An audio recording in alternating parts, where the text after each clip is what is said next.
Mishop Bias xin chào các bạn. Hôm nay Mishop Bias sẽ giới thiệu cho các bạn một sản phẩm là bộ dụng cụ sửa chữa đa năng của Xiaomi. Mở hộp chiếc hộp bộ dụng cụ sửa chữa Xiaomi ra, chúng ta sẽ có bên trong là một chiếc hộp màu đen rất là nhỏ gọn, trông như một cái vali có tay xách, chúng ta có thể mang đi bất kỳ đâu các bạn nhé. Chúng ta sẽ mở hộp chiếc hộp màu đen này ra xem bên trong có những gì các bạn nhé.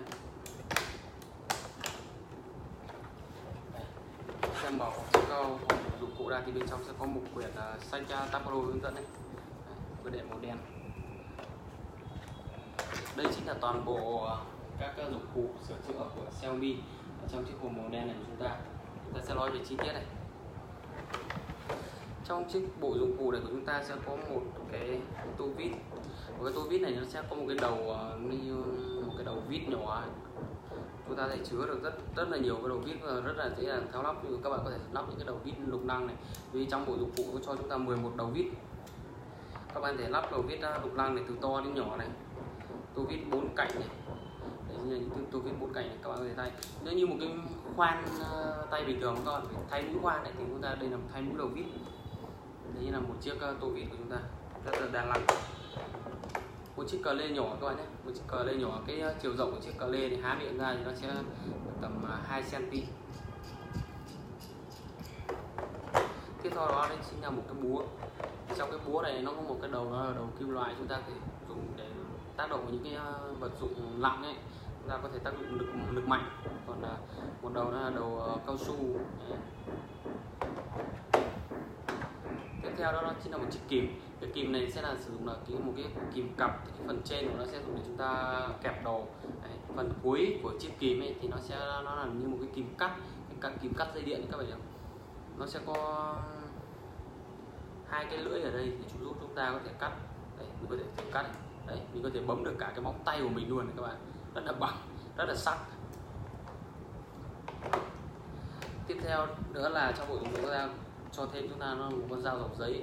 Thì cái dao dọc giấy này nó khác với những cái bộ dao dọc giấy khác. Đây chính là cái dao dọc giấy thông thường của chúng ta. Khi chúng ta bật lên như thế này thì nó sẽ lúc nào cũng tình trạng con dao lúc nào nó cũng bị thoải ra.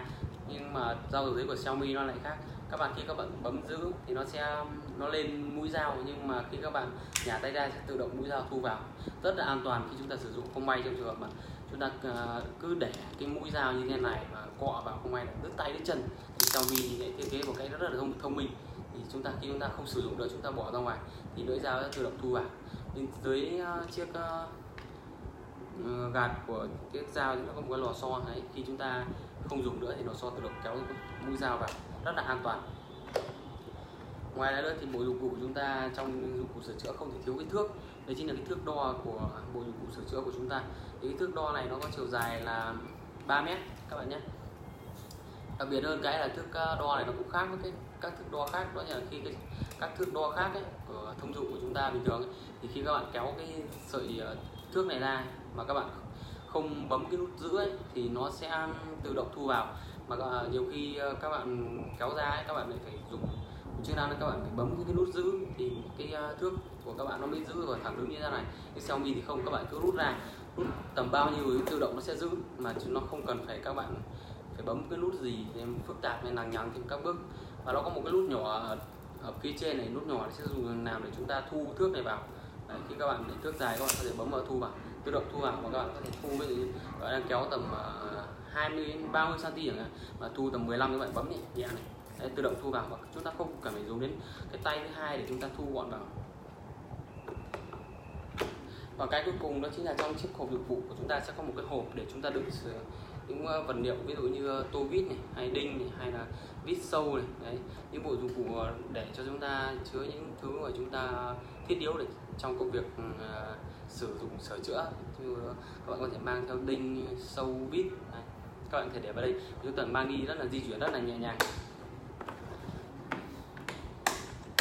Đây, chiếc hộp của chiếc bộ dụng cụ này của chúng ta rất là nhỏ gọn, chúng ta có thể mang đi xách đi bất kỳ đâu. Sản phẩm đã được bày bán tại hai cơ sở là 144 Hành Trai và 35 Tô Hiệu Lê Trân, Hải Phòng. Các bạn có thể qua trực tiếp cơ sở 35 Tô Hiệu để được trải nghiệm sản phẩm. Sản phẩm có giá là 750.000. Các bạn có thể đặt hàng online tại mishopbias.com hoặc là các kênh như Lazada và Shopee để được nhận nhiều ưu đãi.